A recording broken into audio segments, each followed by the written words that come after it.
Welcome student. Herod रोमर model आगे continue करते हैं। हेरोड ने अपने मॉडल में 3 प्रकार की वृद्धि दरों को बताया है, या हेरोड रोमर मॉडल 3 तरह की होता है वृद्धि दरों पर आधारित है। पहला वास्तविक वृद्धि दर, एक्चुअल ग्रोथ रेट। दूसरा अभीष्ट या आवश्यक वृद्धि दर, वारंटेड ग्रोथ रेट। तीसरा प्राकृतिक वृद्धि दर, नेचुरल ग्रोथ रेट। अब इसको 1 बाय 1 एक्सप्लेन करते हैं। वास्तविक वृद्धि दर। वास्तविक वृद्धि दर आपकी वो वृद्धि दर है, वास्तविक वृद्धि दर वो वृद्धि दर है जिस पर देश विकास कर रहा है। वास्तविक वृद्धि दर को इन्होंने किससे डिनोट किया? जी से। इस दर को बचत अनुपात तथा पूंजी उत्पाद अनुपात यानी COR ये आपका निर्धारित करता है।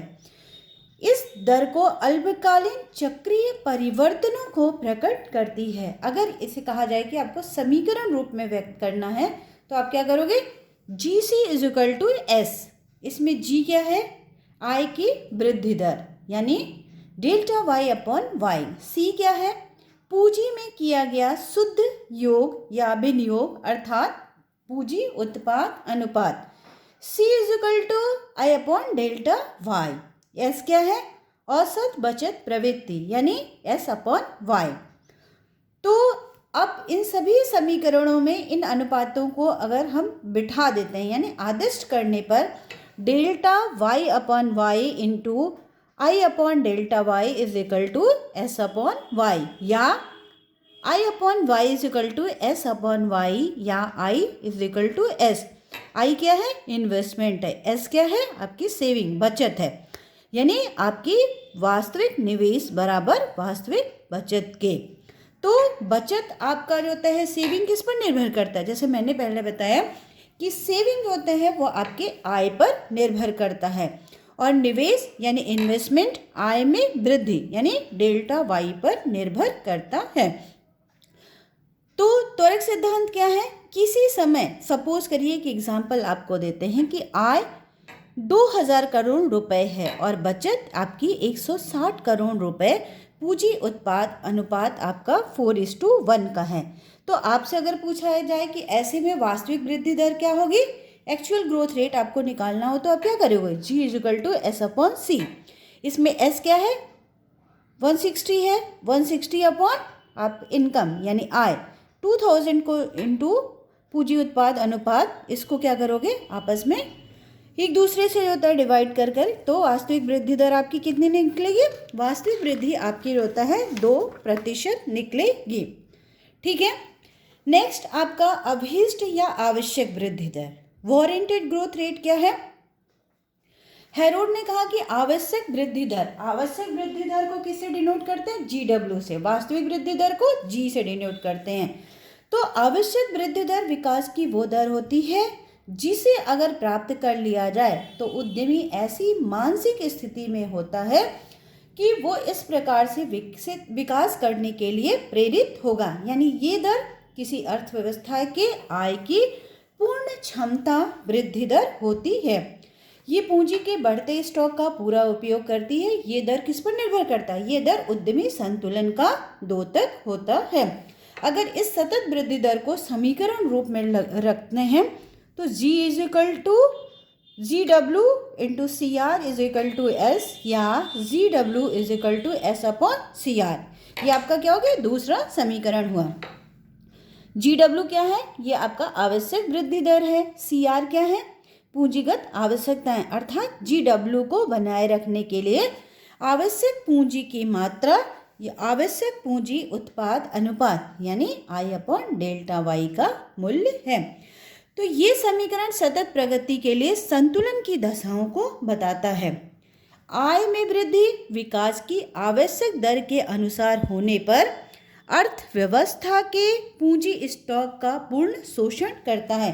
यानी अर्थव्यवस्था आपके प्रगति के मार्ग पर अग्रसर होती है, और दूसरे जो होता है अर्थ में, यदि अर्थव्यवस्था आपकी GW की सतत दर पर प्रगति करना चाहती है जिससे पूर्ण क्षमता का उपयोग हो और आय को S/CR प्रति वर्ष की दर से बढ़ना चाहिए।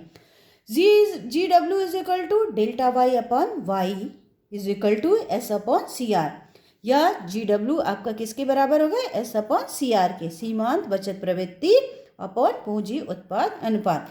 यानी अगर आपको अर्थव्यवस्था में पूर्ण रोजगार की स्थिति प्राप्त करनी है तो पूर्ण रोजगार प्राप्त करने के लिए G is equal to GW यानी वास्तविक वृद्धि दर किसके बराबर होनी चाहिए? अभीष्ट या आवश्यक वृद्धि दर के, और C is equal to CR के होना चाहिए। औसत वृद्धि, हेरोड ने इस वृद्धि मार्ग को जो है एक ग्राफ के माध्यम से स्पष्ट किया है। इस चित्र में आपको देख रहा है ये OS क्या है? OS बचत फलन है, यानी आय में Y1 माइनस Y2 तक परिवर्तन, Y1 से Y2 यहाँ पर परिवर्तन आपके क्या है? A पर S1 बचत के होता है बराबर होने के लिए I1 निवेश I1 से बढ़कर कहाँ पर हो जाएगा? आपके I2 Y2 के होता है बराबर हो जाता है। और नया बचत निवेश संतुलन आपका कहाँ पर होगा? नया बचत निवेश संतुलन आपके S3 पर होता है। तो Y2 I2 को Y1 I1 के समानांतर दिखाया गया है। ये क्या है? ये आपके इस बात का प्रतीक है कि पूंजी उपज अनुपात यानी CR आपका स्थिर रहता है। इसी तरह से Y2 आय निवेश I2 को और Y3 आय निवेश I3 को प्रोत्साहित करती है, और इस तरह से अर्थव्यवस्था आपकी कहाँ से? I1 से I2 I3 आपके होता है विकास के मार्ग पर अग्रसर होती है, और अर्थव्यवस्था नए बचत निवेश संतुलन के सहारे विकास मार्ग पर अग्रसर होती है। यानी हम कंक्लूजन के रूप में कह सकते हैं कि निवेश गुणक में कोई परिवर्तन न होने पर बचत का अनुपात जितना अधिक होगा, संतुलन बनाए रखने की खातिर पर्याप्त निवेश को प्रेरित करने के लिए उत्पादन में वृद्धि की दर भी उतनी ही अधिक होगी। नेक्स्ट क्या है? नेक्स्ट आपका प्राकृतिक वृद्धि दर, नेचुरल ग्रोथ रेट। इस स्थिति में क्या होता है? अर्थव्यवस्था आपकी पूर्ण रोजगार की स्थिति में होती है। इसे वृद्धि की पूर्ण रोजगार दर या वृद्धि की सामान्य दर भी कहा जाता है। ये दर देश के प्राकृतिक साधनों, श्रम की उपलब्ध मात्रा तथा तकनीकी उन्नत पर निर्भर करती है। ये घटक आपके होता है परिवर्तनशील हैं, यानी आपके श्रम में भी परिवर्तन होता है, नेचुरल रिसोर्सेज में, आपकी टेक्नोलॉजी, इन सब में होता है परिवर्तन होता है। तो ये आप इसमें होता है आपका GN यानी प्राकृतिक वृद्धि दर क्या है?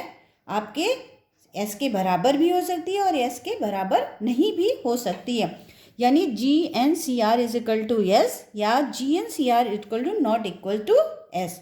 तो GW और GN के होता है बीच क्या भिन्नता होती है? अगर आपको अर्थव्यवस्था में पूर्ण रोजगार की स्थिति चाहिए, यानी पूर्ण रोजगार